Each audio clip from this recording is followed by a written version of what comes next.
meninas do... Não gravou, gravou? Olá, meninos e meninas do nono ano, né? Começando aqui mais uma aulinha de educação física. Sejam bem-vindos. Boa tarde para vocês. E hoje a gente vai continuar com um temazinho, né? Que é o tema sobre Olimpíadas. Só que é umas Olimpíadas diferentes, né? Olimpíadas que a gente não conhece muito bem, que é as Olimpíadas de Inverno, né? Os Jogos Olímpicos de Inverno. Então nós vamos descobrir aqui como são esses jogos, as características, né, como são praticados, algumas modalidades que fazem parte desses jogos. Então fica comigo, assiste aí o vídeo, né, e procure entender. Então vamos lá, vou sair um pouquinho aqui do meio, né, diminuir um pouquinho aqui para não dar muito... Vocês estão me vendo aqui, né? Então, Jogos Olímpicos de Inverno, vamos lá. Então, eu coloquei aqui algumas características dos Jogos Olímpicos de Inverno, que eles também são organizados pelo Comitê Olímpico Internacional e eles acontecem de 4 em 4 anos também, assim como as Olimpíadas, só que não é no mesmo ano da Olimpíada. Né? E eles são esportes, né, que são praticados na neve e no gelo, por isso que são determinados de Jogos Olímpicos de Inverno. Então, são realizados em cidades diferentes. Então, a mesma cidade que ocorre os Jogos Olímpicos não ocorre os Jogos de Inverno. E em 2022, só a título de curiosidade para vocês, eles vão ocorrer em Pequim, na China, né? Se tudo der certo, né? Então, lá em Pequim, né, o orçamento que foi utilizado, né, para fazer aí a construção, a adaptação, a estrutura desses Jogos Olímpicos foi de 3,9 bilhões de dólares, né? Muito dinheiro, muita grana. Então, a gente espera, né, que ocorra esses Jogos Olímpicos para que a gente possa, né, prestigiar, para que a gente possa assistir e para que os nossos atletas possam competir. Né? Então, vamos ver aqui, né, a realização. Os Jogos Olímpicos de Inverno eram realizados até 1992, que por coincidência, né, a data é o ano que eu nasci, né? Então, no mesmo ano das Olimpíadas tradicionais. Então, até esse ano eles eram realizados no mesmo ano. Depois disso, em 1994, né, o Comitê Olímpico Internacional passou a alterar as datas para não dividir a atenção dos eventos. Então, ficava de olho nos esportes olímpicos de verão e depois, né, ocorriam os esportes olímpicos de inverno para não ter aí essa, né, como se diz, não sei, esse momento aí, esse paralelo entre eles, para não dividir as atenções. E as últimas edições? As últimas edições ocorreram uma em 2002, né? Foi de 8 a 24 de fevereiro. Foi lá em Salt Lake City, nos Estados Unidos. Né? E em 2006, 10 a 25 de fevereiro, em Turim, na Itália. Então, essas foram as duas últimas edições que ocorreram aí os Jogos Olímpicos de Inverno. Então eu separei aqui algumas modalidadezinhas para não ficar também muito extenso, né?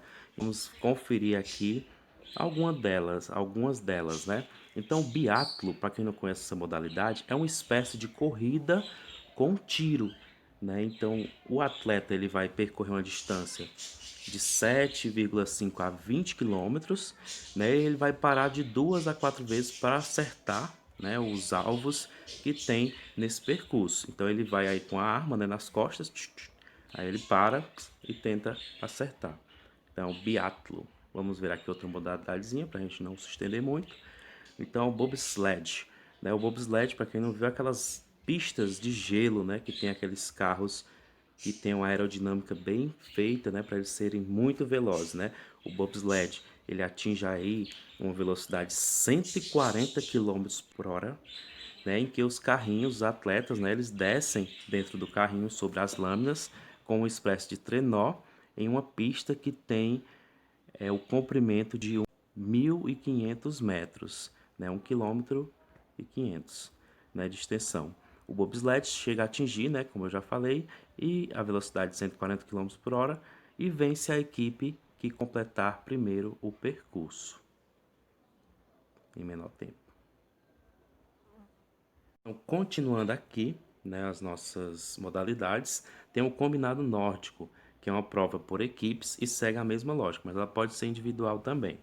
É tipo uma corrida, né, um cross country, né, de 4 vezes 5 quilômetros de cross country, né, e as notas com 4 integrantes somando as notas nos saltos para determinar a ordem de largada numa prova de revezamento, tanto individualmente, né, quanto por equipes. A modalidade disputada somente por homens. Aí eu coloquei algumas imagenzinhas para demonstrar como é realizada essa prova por equipes, né? Tem ali as delimitações, né, e o atleta ele faz esse trajeto.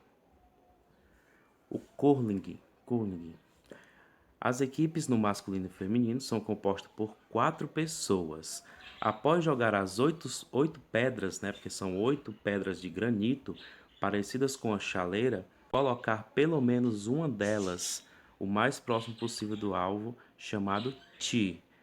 Então, essa prova consiste em jogar nessas essas peças, né, de granito, que parecem chaleiras, e aí eles jogam para tentar se aproximar mais do alvo, né? E tem essas pessoas que ficam com essas vassouras ou rodos, né? Que elas ficam limpando para diminuir o atrito do gelo na peça em que eles jogam, né? Para poder chegar melhor ao seu alvo. Então, é o curling. O esqui estilo livre. No esqui estilo livre tem uma característicazinha que é os moguls, né, que são sulcos formados na neve pelos esquiadores, né, devido à mudança de direção deles com os seus esquis. Nessa prova, uma pista com inclinação íngreme é preparada com o objetivo de formar esses moguls.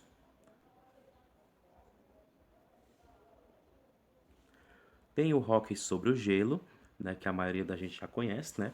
O hóquei sobre o gelo é um esporte, né, que ele vai aí estar tendo 6 jogadores, né, um goleiro e os outros tem 2 defensores e os outros são atacantes. Então o objetivo é você colocar o disco, né, que é essa pecinha que tem 150 gramas, no gol adversário. Tem um goleiro, né? Então a partida é dividida em 3 tempos de 20 minutos, com 2 intervalos de 15. Em Turim, o torneio masculino reunirá 12 equipes e o feminino 8. Isso aí foi antes, né? Porque em Turim já passou. Então isso aí é o hóquei no gelo. Tem o taco, né, que o nome do taco é stick, né, e aí o objetivo deles é fazer aí um número maior de gols.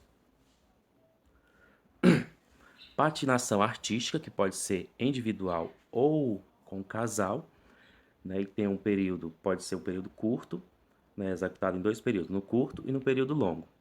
Né? Então, na dança, o casal faz uma exibição obrigatória, outras seguindo ritmos pré-determinados, com duração de 2 minutos e meio cada, e a última exibição é livre do casal. E aí tem os árbitros que determinam qual foi o casal vencedor, né? Dá a nota, e aí ganha quem se sair melhor. Vamos ver a próxima. Patinação de velocidade sobre o gelo. Então são pistas, né, em círculos em que os atletas eles fazem lá a corrida em sentido anti-horário, né, exceto nas provas de 500 metros com 2 baterias. Os atletas competem uma só vez e quem tiver o melhor tempo vence. Nas provas de perseguição, que eu não sei se vocês já viram, que é quando o atleta ele tenta perseguir a outra equipe ali, né? Mas não é como ele fosse perseguir. É porque é o seguinte, é porque as equipes, os dois times de 3 patinadores, né? Eles largam ao mesmo tempo de 2 lados diferentes da pista. Então, um larga de um lado e outro do outro. Então, fica como se eles estivessem se perseguindo. Né? E o objetivo é realizar, né, em menor tempo. Opa. Então, esqui de salto. Então, o objetivo aqui é saltar para ver qual é a melhor colocação. Então, cada atleta executa 2 saltos que recebem notas de acordo com a distância atingida com o salto e o estilo do competidor. A maior soma de notas determina o vencedor. A prova é realizada por equipes E aí as equipes, elas saltam nessa plataforma, né, que tem 120 metros, e vence o time com maior soma de notas. Então é o esqui de saltos. Tem o esqui alpino, né, que o atleta desce a montanha em alta velocidade com seus esquis sobre a neve e tem que desviar de obstáculos e correr contra o tempo. Então tem atletas que chegam até a 120 quilômetros por hora e vão ficando mais próximo do slalom, super gigante no slalom gigante. Esse slalom é zigue-zague, né? Zigue-zague. Também chamado de slalom especial, respectivamente. Tem o esqui cross country, que é uma corrida, né? Dependendo da prova, os atletas devem usar uma das técnicas do cross country. No estilo clássico, o percurso tem que ser percorrido pelos competidores com os esquis paralelos, sem se desviar das duas faixas marcadas na neve. Já no estilo livre, né, semelhante ao usado pelos patinadores, os esquis podem ser empurrados para trás e lateralmente pelas duas pernas.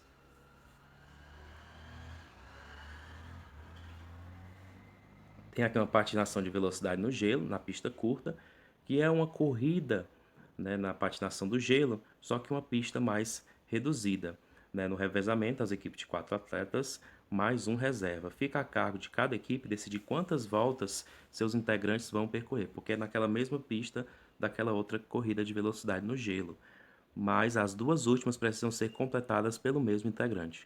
Os competidores podem sair e voltar à pista e dificilmente um atleta percorre mais de uma volta e meia. Né? Só que o último, né, ele tem que dar as 2 voltas completas.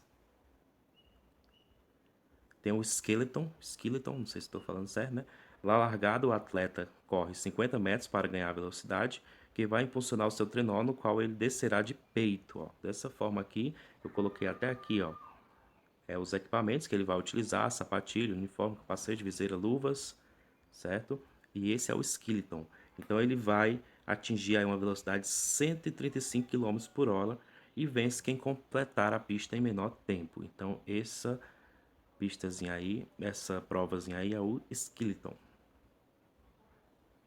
E tem o lug. No lug, o atleta guia o trenó, semelhante a um carrinho de rolimã, que pesa 23 quilos. E o atleta, ele impulsiona o trenó com os braços e após a largada, ele deita sobre o trenó, né, e pode alcançar aí uma velocidade de 135 km por hora. Né? O atleta que totalizar o menor tempo somado após 4 descidas é o vencedor. Então é o skeleton. E tem o snowboard, né, que é a prova de descida em alta velocidade, disputada por 2 adversários que largam lado a lado e trançados idênticos paralelos. Então, esse é um esporte, né, que a popularidade alcançada pelo snowboard ao longo dos anos, né, é muito grande, né, e nos anos 80 e iniciou nos anos 90 e levou o Comitê Olímpico Internacional a escrever a modalidade no programa de Jogos Olímpicos. O snowboard estreou em Jogos Olímpicos de Inverno em Nagano, no Japão, em 1998. Então é uma corrida com o snowboard, certo? Então essas basicamente são modalidades de inverno e aí elas são divididas, né? Ainda tem as rápidas, tem as mais lentas, tem as curtas e são divididas também em masculino, feminino e aí vai ter aí essas divisõezinhas e cada uma vai ter a sua característica. Mas basicamente são essas. Espero que vocês tenham compreendido. Né? A nossa aula vai ser pelo Meet, mas eu estou fazendo esse videozinho para quem não participou pelo Meet. Então, ficar um pouquinho maior aqui. Então, valeu. Meu muito obrigado. Já está ficando de noite. Então, tchau. Valeu. Fique com Deus.